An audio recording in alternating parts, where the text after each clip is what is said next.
do whatever the Hyundai you want. Hey, I'm Ricky Stenhouse Jr. G'day, I'm Marcus Ambrose. Hey, this is Kenny Rowe, and you're listening to the Fuel Pod. This podcast covers all things motorsports. It's unfiltered, it's unmasked, and Ooh, we're going crazy.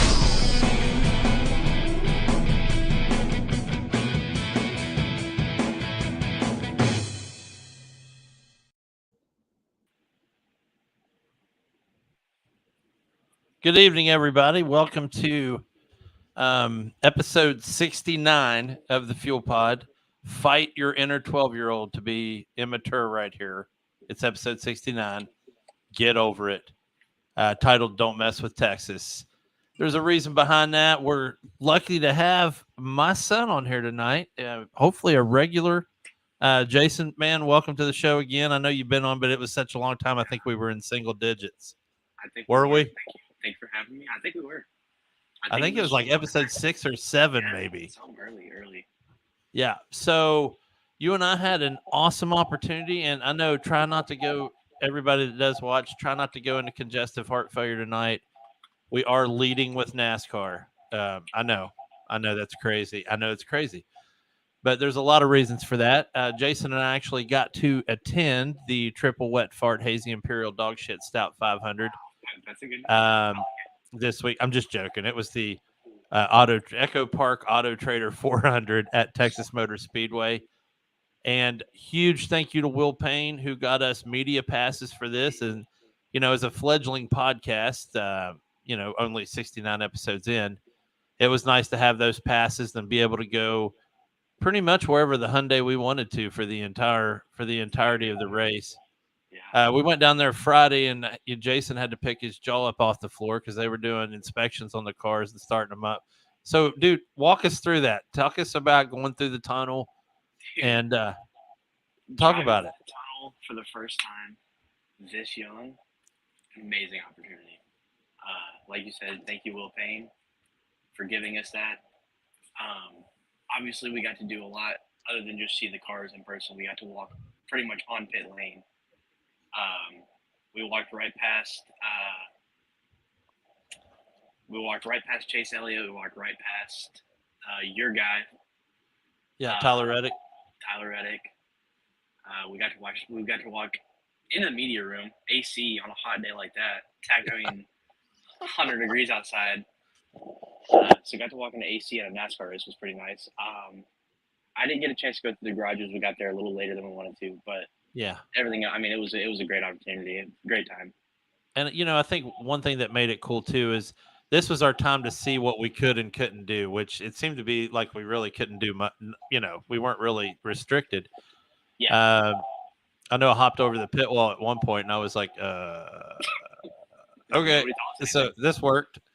And standing on pit lane during the national anthem and getting that close to the car. And I know, Jason, you're obviously really young, but any of the old farts that watch this, I was 10 feet from Joe Gibbs, Super Bowl winning NFL head coach, and obviously more famous for his car racing savvy.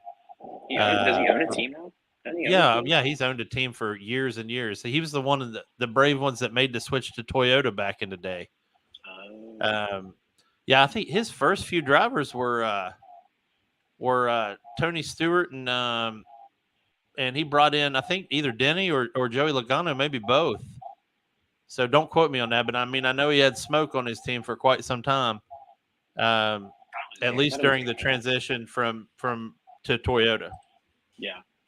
So, yeah, and it was wonderful. We got to, go in, like you said, we went in the media center, and one of the coolest things happened.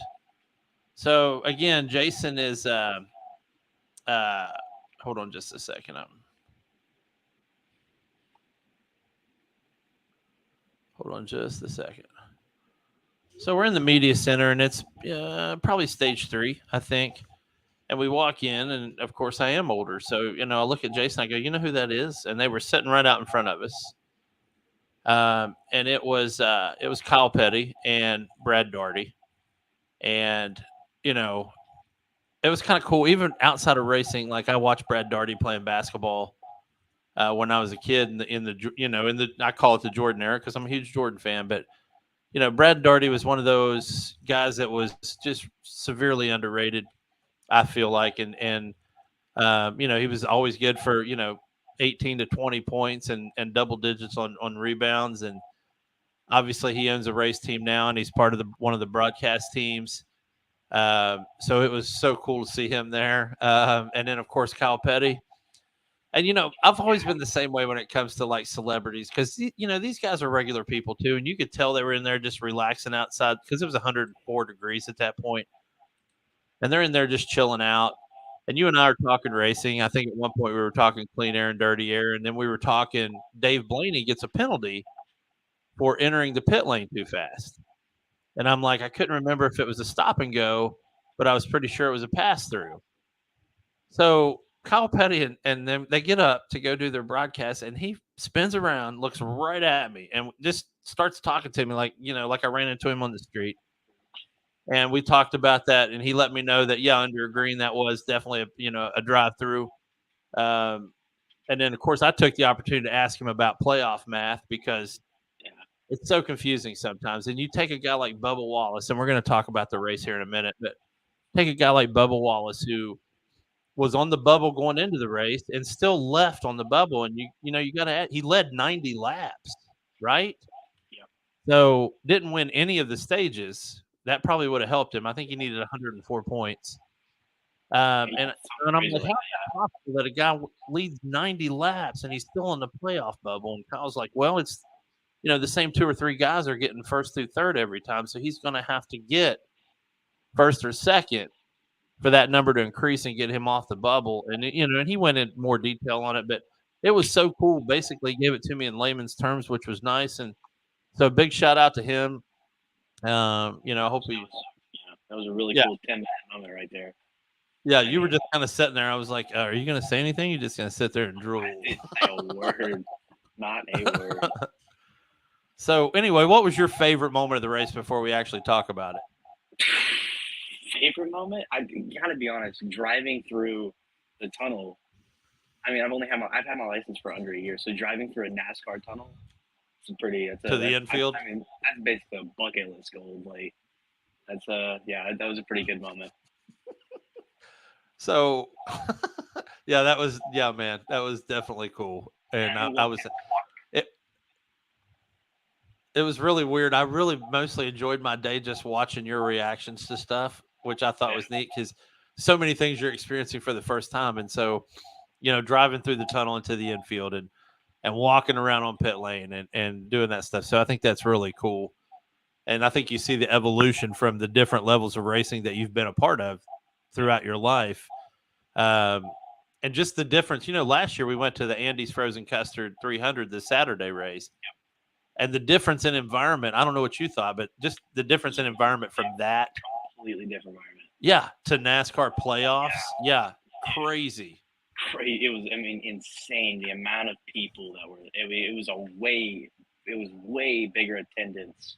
Yeah. From last year's 300 to this year's 400 playoff race. It was a big difference for sure. Yeah, I bet you'd had to throw a rock to hit somebody when we were at that Frozen Custard one last year. You could just. And you kill somebody. No joke. So let's talk about the race. So 267 laps at Texas Motor Speedway, 102 to 104 degree heat. Started the race, it was 141 degrees. On the track? On the track, it was 141 degrees. That's insane, man. I think we had something like 317 cautions in the first 20 laps. That's nowhere near accurate, but it was a lot. That's pretty accurate. Yeah, I mean, we had, and it actually went further than we thought it did before a caution. But because when you go back and I watched the TV broadcast of it as well, and it's amazing how different that is compared to being there. Yeah. But so stage one, Wallace and Bush are leading us out. Lap 42 is when Austin Dillon spun out, crashed out the 3 car and lost his wheel. And I don't know who the sharp sharp eagle-eyed person is on the broadcast team that said they saw the lug nut jettisoned from the car. They were right. They were 100% right. Yeah, and that's just that's an institutional failure at the highest level. You go into pits and the guy's got one job to do. Now he literally has one job to do because it's only one lug nut. Yeah. And he didn't get that one thing on there tight. So lug nut jettisons off, goes into the wall, loses the tire, spins out. So crazy instance for him, and he's out, but that was our first one.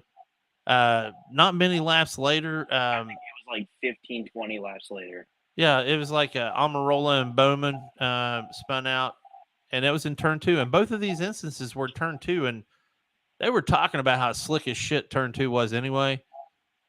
And as we continue to talk about this race, I think you'll see like almost every single one of them either started, was in the middle of, or at the tail end of turn 2 when it occurred.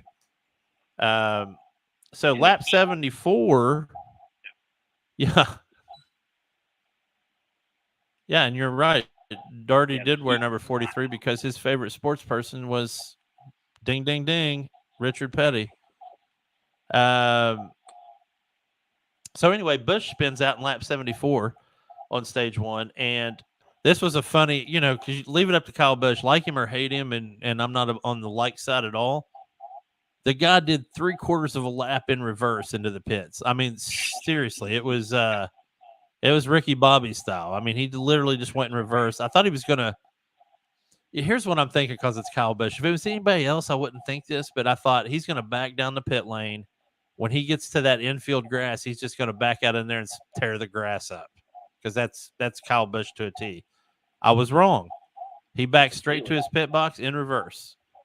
Yep. So, but yeah, that car was tore up. My boy Tyler Reddick ends up winning the stage, and so I know a lot of people will ask me this. Why is Tyler Reddick? So I'm a huge Michael Jordan fan, and of course, Michael Jordan, along with Denny Hamlin, owned the 2311 racing team of Tyler Reddick and Bubba Wallace.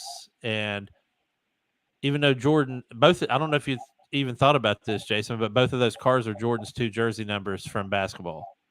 Bubba Wallace is 23, and Tyler Reddick is 45. 45, yeah. Yeah, so the 2 numbers that Jordan wore. Yep. And obviously, I wish it was the 23 car that ran the Jordan livery, but it's not. It's the 45 car that runs the livery.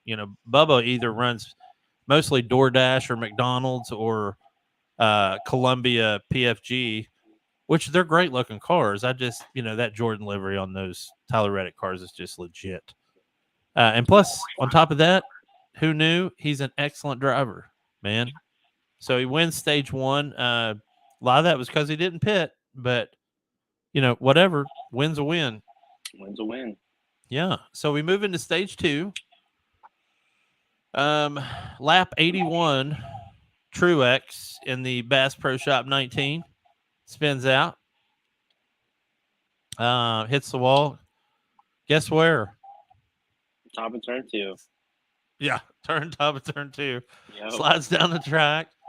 Tyler Reddick is still out front at this point. But he's getting a lot of pressure from McDowell, and McDowell's been doing. Him and Buescher both have been doing great lately. Buescher in that 17 Fast and all, McDowell in that 34 Loves car.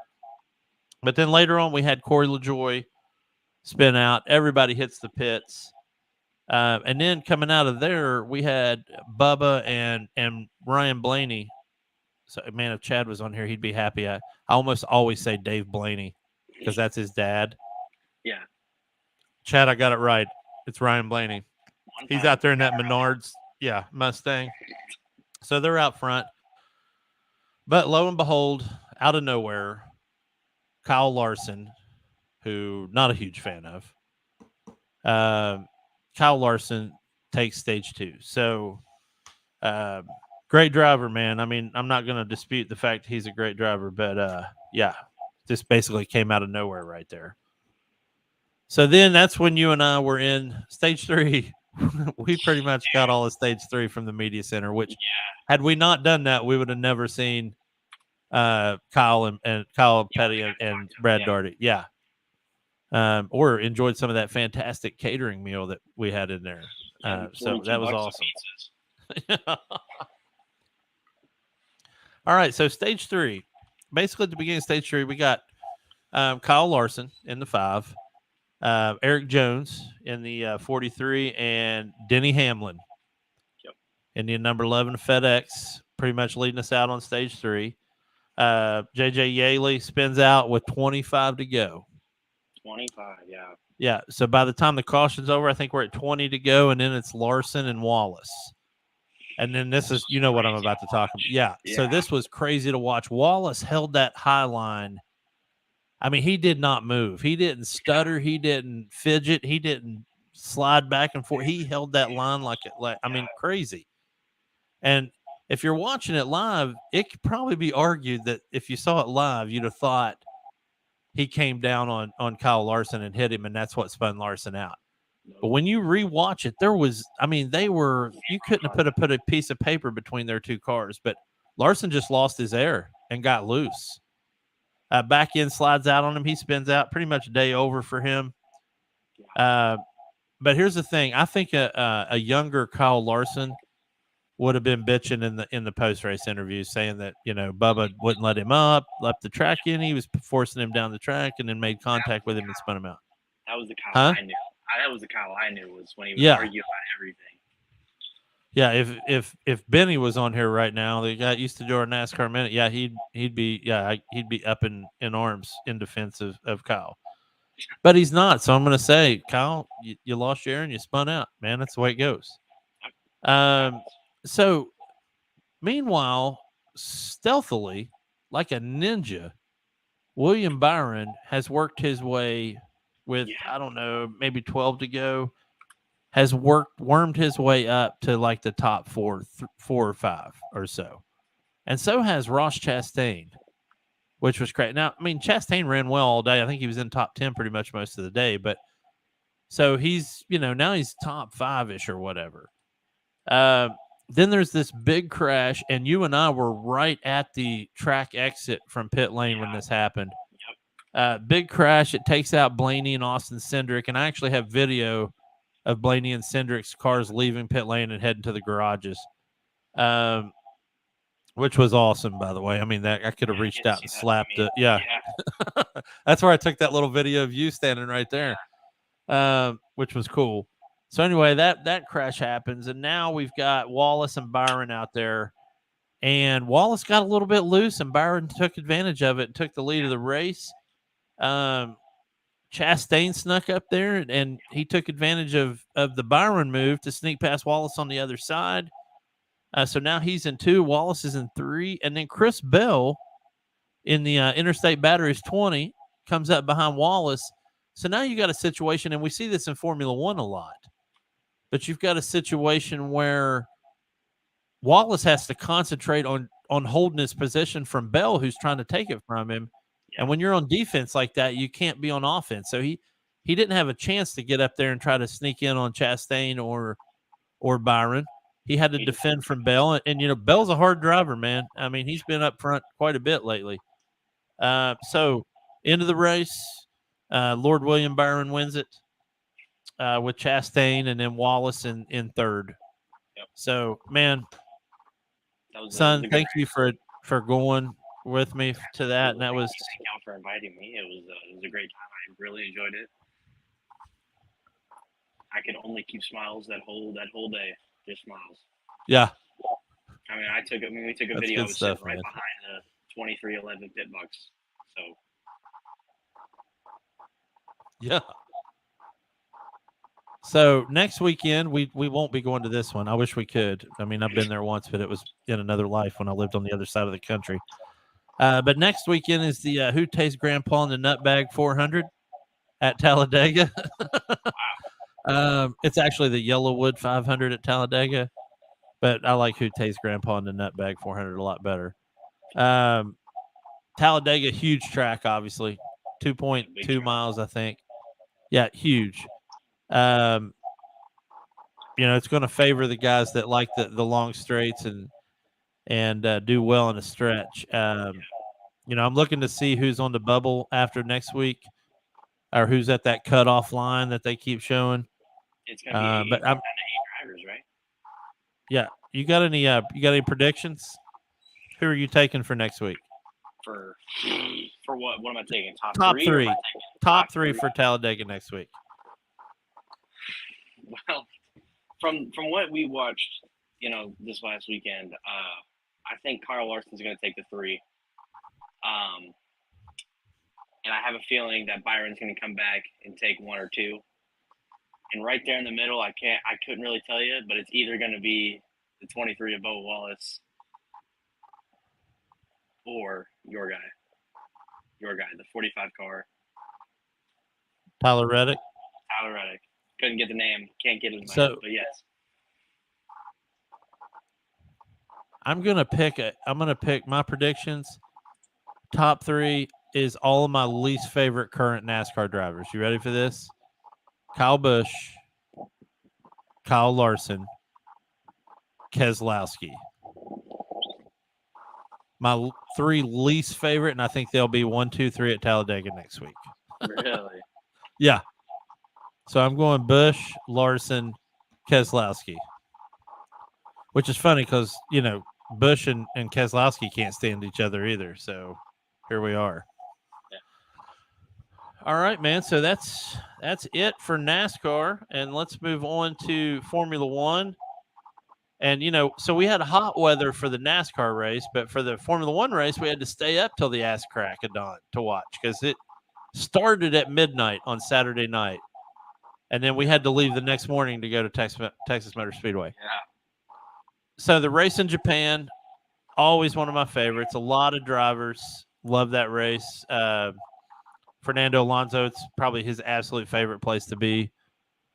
Max was on pole, and Lando Norris and Piastri were in 2-3. Probably that's reverse. I think Piastri was actually faster. It was P2 Piastri, P3 Lando. Okay, awesome. So McLaren up there in 2-3. So the start of this race was nuts. And I'm laughing at Jason because he's like, yeah, there's only going to be 13 people finish this race out of 20. And I'm like, damn, man. I picked 18.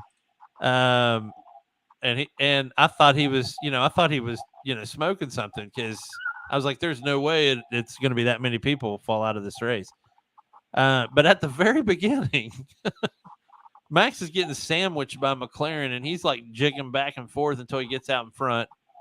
And that's fine, but that wasn't a big deal. If you looked back behind those cats, one car drove up on top of another car. I'm pretty sure that was Albon and Perez and Bottas. Yes. So it was a mess. So we immediately have to talk about Sergio Perez and how dude. So here's a guy. 2 years ago, we were calling him the Minister of Defense because he could defend and block for Max Verstappen. And then last year, they're trading off races on who's doing better. This year, it started out that way. And I'm going to tell you right now, this Perez fall off, and people can disagree. They can say whatever they want. This fall off did not really start until Danny Ricciardo was brought back. And I think I'm going to use a football term right here, but I think Checo started hearing footsteps, man. I think he started hearing footsteps behind him. I think and I'm going to go baseball and say he got the yips. And that was that, man. I mean, Perez has been absolute, pardon the parlance here, but he's been absolute shit for 4 or 5 weeks. Yep. I don't know. What are your thoughts, man? Well, I'll be honest, I think he's turning into the next Latifi. He's just putting people in the walls, and he's putting himself into the wall. He's kind of just being a douche canoe just on the track. Douche canoe. Yes, he is absolutely a douche canoe. Yeah, so definitely falls in the douche canoe category. So let's talk about that race, though, with him. So he hit Albon at the beginning. Yeah. And then later on, he tried some completely dumbass move of getting inside of K-Mag on one of the Degners. And just spins him out. Wasn't even funny. Like they showed his close-up of his steering wheel, and he literally turned into K-Mag. Then he retires. Then he gets a penalty, and then he unretires. 19 And he laps brings later, he comes back in. Yeah, he brings the car out. He's 21 laps down, lap 42 or 3 or something like that. And who cares how many? He might have been 40 laps. Anyway, comes back out. I think he did 1 or 2 laps, and then retires the car. And I'm like, holy shit, he's getting fired. And then this week, of course, Helmut Marko, who, Christian Horner runs Red Bull Racing, but, Helmut Marko is, this is Christian Horner and this is Helmut Marko. And he's completely, apparently, just fed up. He's done with Checo. I just don't know who. But anyway, back to the race. We can talk about Helmut Marko in a second. So McLaren, so way back in the days of way back when vintage days of the Fuel Pod when Chad was on here, we made predictions at the beginning of the season, and I predicted McLaren to come in 9th place. So obviously I'm a little bit off. just a little bit. Just a tad bit, just a little bit off. So I'm off, and I've never been more happy to be wrong about something. Because we need a good McLaren in Formula One, just like we need a good Ferrari in Formula One. Those two teams have won more world championships than any other teams. Yeah. So McLaren is like shit hot right now and doing awesome. Lando's doing awesome. I think Piastri's first win is down the road. It might not happen this season, but it'll definitely happen early next season. So, I mean, their comeback has been fierce, man. What do you think? I mean, they were literally the bottom of the barrel. They were the bottom of the barrel the first of the season, but McLaren's done a lot of work to their car. Their car is wicked quick now. Lando and Piastri have got a lot more comfortable with this newer car and the way it drives, and they're kind of getting confident. And I think at the actual end of the season, we'll see them pretty much on top. So you think they'll be right behind Red Bull then by the end of the season? I think they'll be right behind Red Bull. Well, it's funny. F1.com actually agrees with you, and so does McLaren. So McLaren literally released a statement this week saying that they're targeting Aston Martin for P2. And I think they can get it at this point because let's face it, Lance Stroll is I don't even want to. Let's not even talk about Lance Stroll. Anyway, yeah. So another fun day was Ferrari and Mercedes rather. So Mercedes, we'll talk about Ferrari first. So Ferrari had a good day. The problem was at the end of the race, and they could have finished this thing probably 4 or 5, and they ended up in 4-6 because they got undercut on the pit stop strategy by Mercedes. But the funnier piece of this is Mercedes because they were fighting each other. Russell and Hamilton were fighting each other at the beginning. Yeah, Russell goes around Hamilton. Hamilton's like, bullshit, dude. 7-time world champ coming through. So he goes around. Then Russell tries to go around the outside on 130R, and he didn't even have any trailer park girls. And, man, you can't do that kind of shit. You can't go around the outside without trailer park girls. And he did not have any, obviously. So he failed, and Hamilton stayed in front. But it was fun to watch. And, Russell crying on the radio saying, are we fighting each other or are we fighting for, McLaren? Yeah. And he's right. But still, dude, it was fun to watch as a fan. I don't know what you thought, but it was fun to watch as a fan, and we all thought they were just kind of messing around. Even the announcers thought they were just messing around. Hamilton was not having it, though. Hamilton was not having it. He was going right back around him. I think he finished the race ahead of him. Yeah, I don't think either one of them were enjoying it.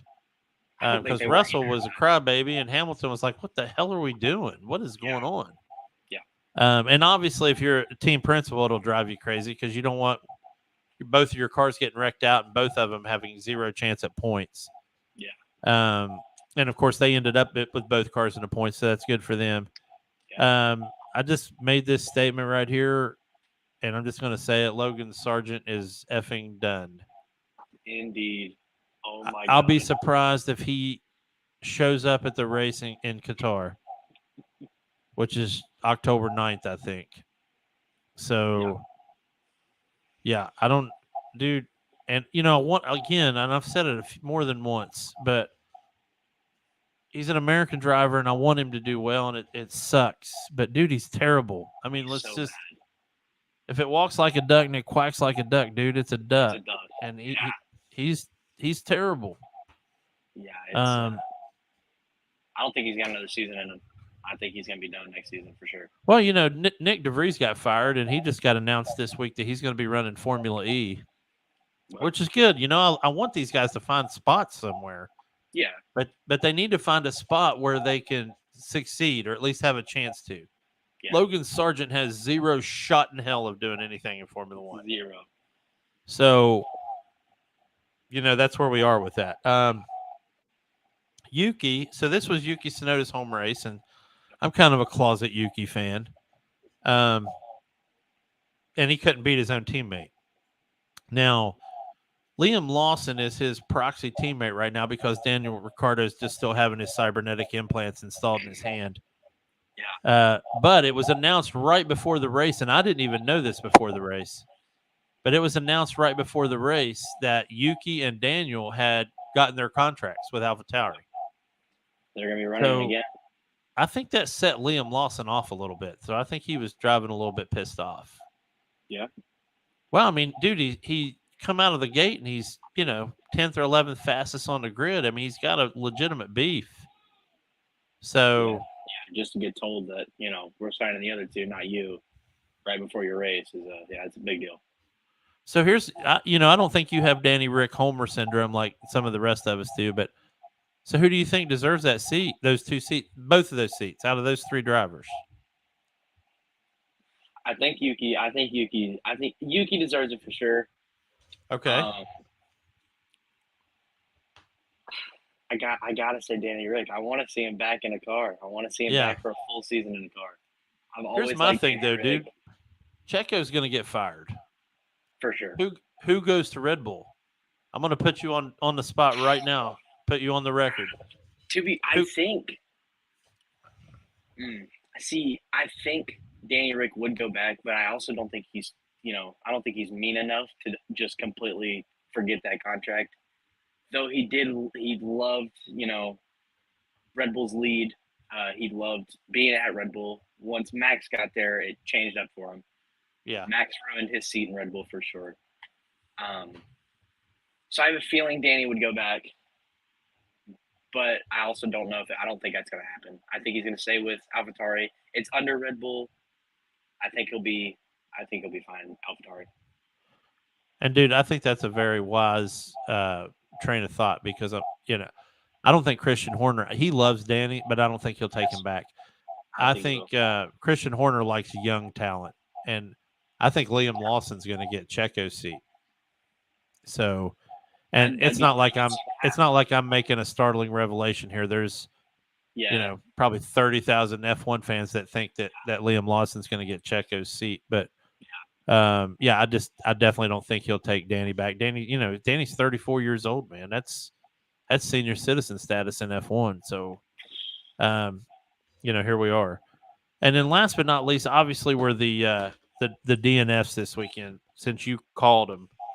But just to real quick, Alex Albon, Logan Sargent. So that's both Williams drivers DNF. Yep. Lance Stroll, Aston Martin. Checo Perez, Red Bull, and Valtteri Bottas at Alfa Romeo. Yep. So 5 drivers, which is insane when you only have 20 in a race. When it's NASCAR and you've got, between 30 and 43 drivers or whatever, losing 5 is not that big of a deal. But, when you got 20. Going down to 15 is a big deal. Yeah. Yeah, you're down to 15. And you can say, well, man, I didn't get last place. I got 15th. And then you're like, well, that is last place today. Because, it's a sad way to look at it, for sure. Yeah. So let's move on to let's get through the rest of this night. Move on. Hey, your first time back. I'm going to let you go first. So who are your podiums? My go backwards. Go 3 to 1. Who's in third place on your podium? Okay. So third place, I've got to. I originally I had a driver on there. I changed it to Chad and Will for giving me the media pass to this weekend's NASCAR race. Yeah. We had a blast doing it. It was a great opportunity, and I don't think I could not put them on there. I was thinking about it. I kind of had to. Well, that's a brilliant call, man. And also, thanks for making me feel like trash now because I didn't do that. Well, Yeah. you talk to him enough. Yeah, true. Number two, I've got McLaren on mine. Their comeback from the start of this season is it's kind of mind blowing. The work they've put into that car has been it's been great this season for sure. True, man. And in my poll, I've got Piastri. It was his first podium. He ran a really good race, and yeah, that's it. Well, that's a solid, and mine's in a lot of ways. That's mine's up there with yours, but my third place is going to go to William Byron for taking the Texas Speedway race this weekend, the Autotrader Auto Park batshit crazy 400. Because he kind of just came out of nowhere. You really didn't hear his name all day long, and then he shows up and takes it. My number 2 spot is a toss-up between Lando and Bubba Wallace. Lando hasn't had a lot of podiums, but Bubba led that race for 90 laps, man. 90 laps. It was. The only person that led more laps than him was Kyle Larson, and it wasn't that many more. But my first place on my podium, and huge congrats to the Aussie, Oscar Piastri, his first podium in Formula One, which is a huge deal. For all of you folks that aren't Formula One fans, even getting on the podium is a mega deal. Yeah. So, congrats to you, Oscar, and I hope you get many more of them, man, especially in that papaya car of yours. For sure. So, all right, let's talk about the people that really should just quit and move on to other things. That we call that our back markers. Yep. So you can go first again. Okay. So worst to first. So worst to first. In the number 3, we've got Sargent. I think we can both pretty much agree on that one. Yeah, without a doubt. American F1 driver, first one in like 8 years. So it was cool to have him, but he's just not a good driver at all. Yeah, he's not at all. So that's my number 3. And my number 2, we've got the pit crew of Austin Dillon. 20 laps into the race, and they could not tighten the lug nut. Not just one lug nut, just one, and they couldn't tighten him, causing him to spin out, hit the wall, put him out of the race right there. And in my number 1, we've got Perez. So yeah, Perez should just not drive anymore. Period. He's doing the same thing Latifi was, 2 seasons ago, putting people into the wall, putting himself into the wall. So yeah, there's my back markers. Worst to first to worst. Right there. So mine, I'm going to lead with Perez. The guy was an absolute walking disaster of a human being this past weekend. And it's just sad, man, because I used to be such a huge Checo fan. And it was before he went to Red Bull. And even when he got to Red Bull, it gave me a chance to actually cheer for a Red Bull driver because I'm not a big Max fan, even though, much props and respect to Max Verstappen. He's incredible. My second one is turn 2 at Texas Motor Speedway. I don't know how you build a track that's got, I say that, and then I'm also thinking Darlington right now, but you build a track that's got 3 decent turns and one that's just sends everybody into some black hole oblivion that you can't escape from. And then, of course, when you don't tighten the tire tight enough or the wheel tight enough, you definitely aren't getting through turn 2. Yeah, for sure. That thing was like glass all day Sunday. And the heat did not help.